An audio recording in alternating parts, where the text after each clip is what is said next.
Welcome to the Lockdown Economy, a series of interviews by the think tank AlterContacts, where real entrepreneurs share their insights. My name is Yulia Skupchenko, and today my guest is Amir Carmel, a coach, a facilitator, and the co-founder of the Inner Workout. Hello, Amir. How are you today? I'm good, thank you. Just had a nice morning session and now I'm full of energy. So, where are you based at the moment? Where is your business based?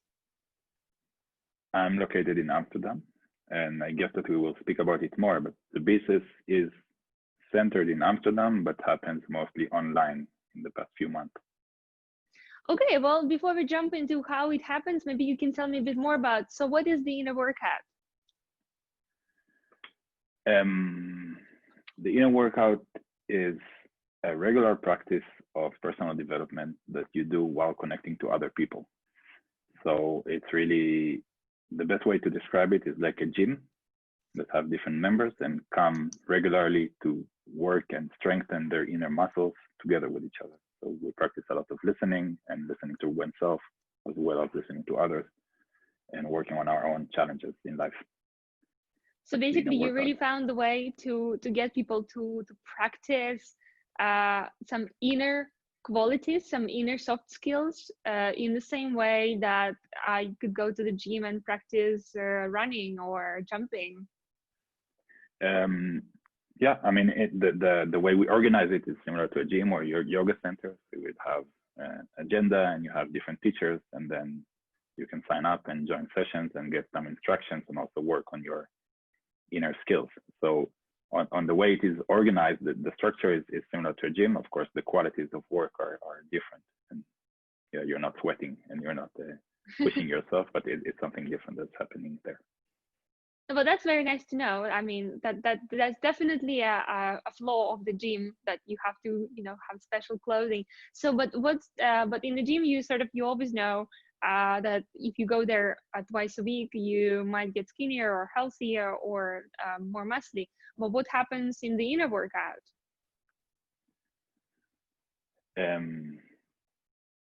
You get more tuned to yourself, so you can be more connected to yourself, understand how to address difficulties or challenges with yourself. But I think equally important is that you know, or you become better at listening and connecting to others. So you can really listen better to what others are telling you and connect better to their side of the story. And, from there, the end to change the world. Or when you start there, you can really change the world eventually by connecting better and listening and collaborating. So what I hear is that it's a step to have a more mindful lifestyle, more in tune with the people around you, more maybe in tune with your colleagues or your family, friends, and to have to be more present in the moment, which is sometimes it's very difficult. So I understand that your business, the Inner Workout, was founded either just before the lockdown or during it. Can you tell a bit more about that? Yes, of course. So, well, I came up with this idea of the Inner Workout, I think, later last year, and then started hosting sessions, physical sessions, at the beginning of that year, in January, February, and March. And I started building a momentum. People decided to come back for sessions and practice more and more, and it felt good. And then the lockdown happened and everything was destroyed. And about the same time, so I started doing that by myself, but it was kind of funny or not very productive to speak about connecting to others and then drag this project alone and lead it by myself. So and apart from that, I really wanted others to work together with me on that. So I collected this group, and then we had our first meeting. I think it was 2 weeks to the lockdown here in Amsterdam. And it was supposed to be just to get to know each other and see what do we want to do together and stuff like that. But then during that call, we said, well, right now we're all stressing out. We're all sharing the same context. We're all locked at home and, cannot meet each other and socially isolated. And what you're talking about, this equality, is really needed right now. The world needs that. And then we say, well, why don't we just speed launch this concept and do that only online, because many people need that. So it would be a service we can offer to others, but also a way for us to test this concept and run a lot of pilots and build a community around it. And this is what happened. Was it an easy transition? Sorry to interrupt. Was it an easy transition from? So you started completely offline, so people are in the same room where they can really experience each other's sort of private space and interaction, but you had to move online quite quickly. And so did it feel the same? Did it have the same quality? No, especially at the beginning. So we had to make a lot of adjustments from the physical space to the online space. So in terms of facilitation and the facilitation aids, like I have a PowerPoint presentation and create the breakout rooms at Zoom, and so people could speak privately and all of that. And also, how can you, so you know, when you facilitate in a room, you can really sense the energies in the room and connect to the unspoken part of the communication. And when you do that online, the first sessions were very difficult because we would see all these only faces, sometimes nodding, sometimes even not. And then it's very difficult to tune into the atmosphere in this virtual room and see what is going there and how can you facilitate that. But I would say over time, yeah, you develop these other abilities to sense into what is happening in the room, and then you can really facilitate. So now, actually, when we start speaking again about moving to physical sessions, I'm kind of hesitant. Would I still have the same qualities, and would I still be able to make the same strong connections I have online when it happens offline? Well, that's actually an interesting point, because when you so you had to move the whole thing online, and I read somewhere in your posts that you hosted over 100 sessions or so, or 60 sessions, or what was it? What was the number? I think it was 80 back then. Now it's about 100 people joined in 30 different sessions. So okay, so 30 different sessions, about 100 people who experienced the joy of the connection, and were they all based in the same cities, or did you actually enjoy the beauty of the online, that you can connect globally?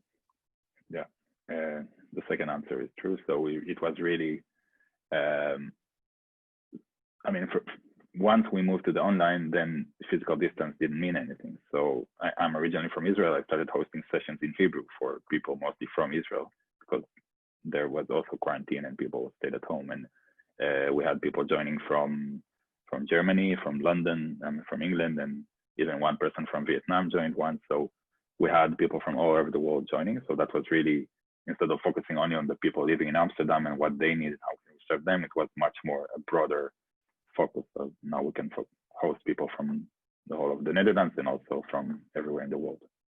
And so now you're planning to move back into the offline world, where maybe people will be a bit conscious of collaborating with each other because of the 1.5 meter distance, you know, gloves, masks, you know, God knows what else they're going to ask us to put on. But you mentioned that you started with the Israel and with the Hebrew language sessions. Did you, so I understand you come from there, but did you always know that you were going to do inner workout, or did you do something different before? What was your journey, you know, in short? So not at all. I was, yeah, I'm from Israel. Briefly, my journey, I served for 5 years in a special force unit in Israel in the army.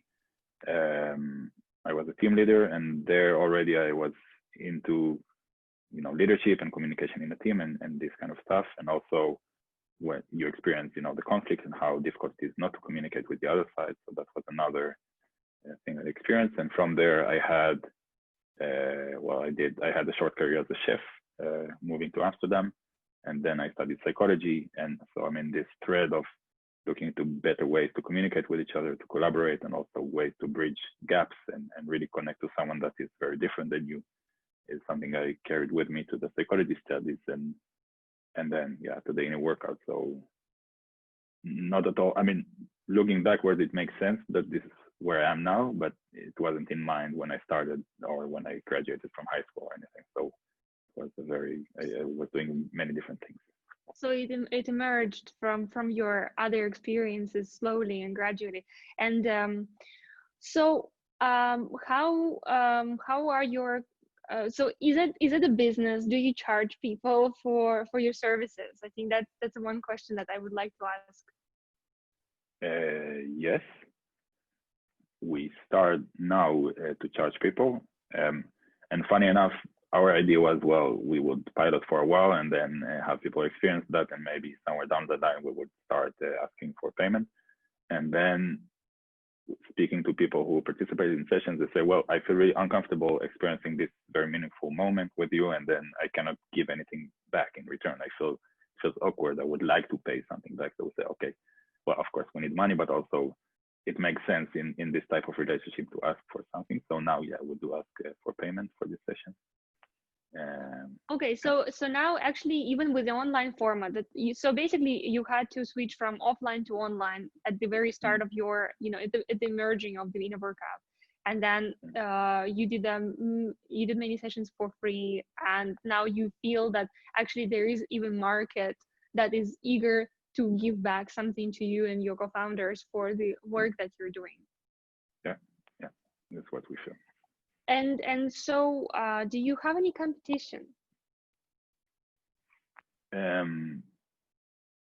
It's kind of difficult to say because I don't know anyone who do exactly that. So there are many overlaps with other practices or other centers that do personal development or connections, but I don't know anyone who do this. So and also speaking about competition is somewhat difficult, but I would say there is the Presencing Institute from MIT, and they have a very extensive and well, detailed program online that started also, I think, just 2 weeks after we started, and part of that is also about connecting and supporting each other in dilemmas and stuff like that. So I would say that's a very large company or organization we're looking to and learning from. Okay, but I guess they're addressing a slightly different target audience, maybe from yours. Well, it's good to be in a market where you feel like you're the only one with that particular product. So what is the outlook on the next few months for you and your co-founders?